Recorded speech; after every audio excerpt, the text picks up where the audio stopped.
안녕하세요. 대단히 반갑습니다. 그림론 장영TV 이종수입니다. 이번 시간은 1518번째 시간으로 타이타닉이라는 글을 읽어드리겠습니다. 타이타닉 Unforgettable Tea Story.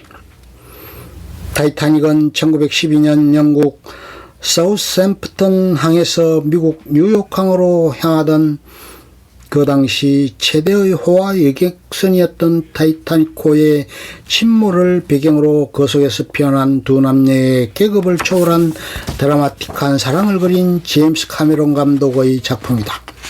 이 영화의 제작에 대한 비하인드 스토리도 영화의 내용만큼이나 드라마틱한데 제작비만 총 2억 달러나 들었으며 타이타닉 침몰을 최대한 생생하게 영화에 담기 위해 자료 준비에만 5년, 제작기간도 2년이나 걸린 초대작 영화이다. I'm the king of the world. 나는 이 세상의 왕이다. 제임스 카메론 감독은 타이타닉의 완벽한 재현을 위해 자신이 직접 잠수정을 타고 두동강이 난 채 해제에 누워있는 타이타닉의 잔해들을 탐사하는데 그는 실제로 타이타닉의 탑승객들보다 더 오랜 시간을 해제해서 타이타닉의 잔해들과 함께 보냈다. 그리고 타이타닉의 잔해들을 직접 촬영하기 위해 높은 수압을 견뎌내는 특수 카메라를 제작하기도 했다. 결국 236m나 되는 타이타닉의 모형이 멕시코의 로자리토 해변에 건조되고 실제 타이타닉의 내부 치장을 담당했던 회사의 자문을 통해 천장 샹들리에서부터 주방의 접시에 이르기까지 완벽한 타이타닉의 모습을 재현했다. 제임스 카메론 감독의 이러한 병적인 완벽주의에 의해 탄생한 영화는 결국 전 세계 10억 달러라는 흥행 성적과 함께 아카데미 시상식에서 작품상을 포함 11개 부문의 아카데미상을 수상하여 배너 1회 아카데미상 최다 부문 수상의 기록을 세움으로써 제임스 카메론 감독을 명실공히 최고 감독의 반열에 이름 올리게 된다. 타이타닉에서 우연히 만난 잭과 로저.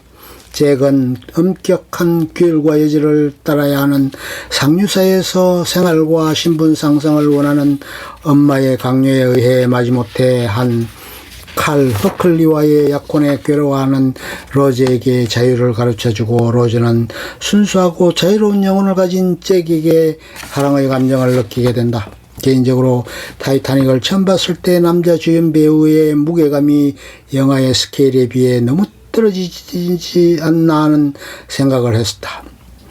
레오나르도 디카프리오를 길버트 그레이프에서 처음 알게 되었는데 그의 정신 박야가 연기는 내게 깊은 인상을 남겨주었다. 사실 레오나르도 디카프리오는 길버트 그레이프에서 정신 박야가 연기로 아카데미 남우조연상 후보에 오르기도 했다. 하지만 제임스 카메론 감독에 의해 잭 도슨 역을 맡게 되었을 당시에 그는 연기력을 막 인정받은 단지 총방받는 배우였을 뿐이었다. 어쨌든 레오나르도 디카프리오는 이 영화로 톱스타의 대열에 합류하게 된다. 80여 분 동안 보여주는 타이타닉의 침몰 장면은 할리우드 특수효과에 대한 감탄과 함께 제임스 카메론 감독의 완벽주의를 다시 한번 실감케 한 장면이었다. 타이타닉은 북대서양의 차가운 바닷속으로 영원히 사라졌지만 그 속에서 피어난 잭과 로즈의 신분과 죽음을 초월한 사랑이 주는 진한 감동은 영화가 끝나도 좀처럼 사라지지 않는 타이타닉은 정말 영화의 스케일만큼이나 감동적인 영화이다. 그림 이야기.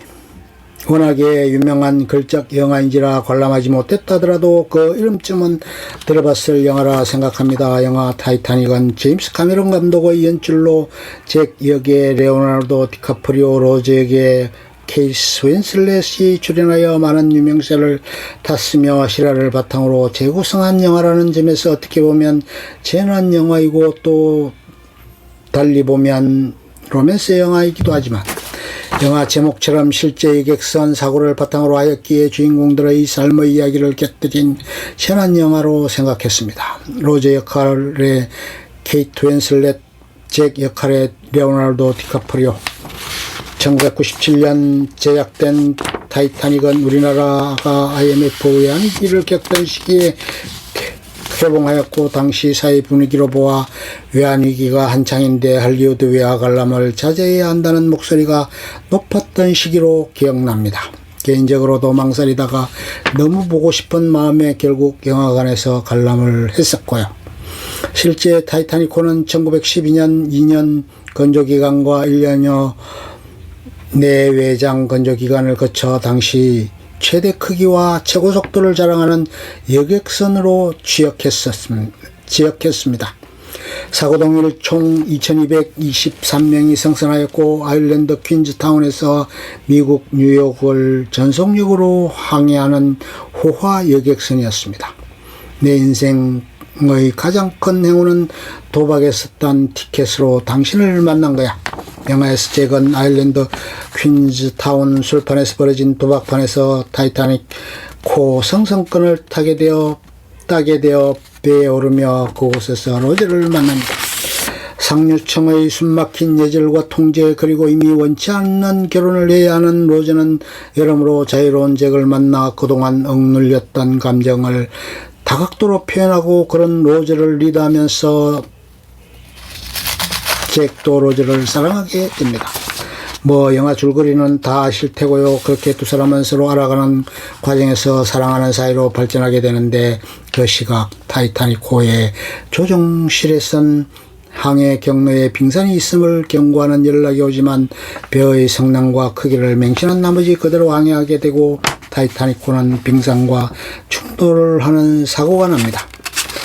많은 사람들이 북대서양 차가운 바닷속으로 떨어지게 되고 구조를 기다리게 되며 타이타닉호는 침몰합니다. 영화를 관람 후 시점에서 타이타닉호는 왜 침몰할 수밖에 없었을까 하는 역사적 사실의 궁금점들, 일각에선 규격에 맞지 않는 볼트와 너트를 사용하였기에 기초적인 결함 문제가 있었다는 가설이 있어서 품질 마인드 교육에서 자주 언급되게 됐으며, 빙산의 위험성이 있음을 알고도 그대로 항해한 항해사의 판단 실수, 타이타닉호의 외장을 치중하기 위해 구명정 성선 인원의 절반만 생선할 수 있는 척수로 기준을 벗어나 설계했다는 실수, 긴급 상황을 대비하는 훈련과 매뉴얼의 부족 등 타이타닉호의 사고는 이미 예견된 인재적 사고였다는 것이 강한 설득력을 얻고 있습니다. 개인적으로는 기억에 남는 장면이 몇 장면 있는데요. 사고로 배가 침몰하는 과정에서 구조를 기다리는 승객들을 진정시키기 위해 연주를 하는 악단의 단원들의 모습과 침실까지 물이 차오르고 죽음을 앞둔 상황에서 손을 꼭 잡고 포옹하고 있는 어느 노부부의 모습, 그리고 마지막 한 장면은 남아있는 승객들과 선원들의 탈출을 돕고 끝까지 남아 침몰하는 배와 운명을 함께한 에드워드 존 스미스 선장의 죽음이었습니다. 사실 선장의 죽음은 책임감 있는 모습으로 보일 수도 있었으나 사고를 간과한 장본인이라는 점에서 어떻게 평가를 해야 할지 의아하기도 했지만, 마지막까지 운명을 배와 함께한 모습은 인상적인 장면으로 남아있습니다. 2018년 2월에 재개봉하였다고 합니다. 현재 여러가지 보건상 이유로 영화관 출입이 자유롭지 못한 시점에서 언제 이러한 명작을 다시 만날 수 있을까 하는 생각도 듭니다. 당시에 뜨고 세련된 이미지로 많은 여성 팬의 마음을 사로잡은 배우 레오나르도 디카프리오의 젊은 시절을 다시금 볼 수 있으며, 우아하며 아름다운 케이트 윈슬렛의 모습을 느껴볼 수 있는 재난 영화이면서 로맨스가 적절히 섞여 몰입할 수밖에 없고, 파워풀한 목소리의 셀링 디온이 부른 영화 OST My Heart Will Go On 주제곡이 더욱 어울리는 재난 영화 타이타닉이었습니다. 끝. 좋으면 좋아요, 구독, 알림 설정 눌러주세요. 감사합니다.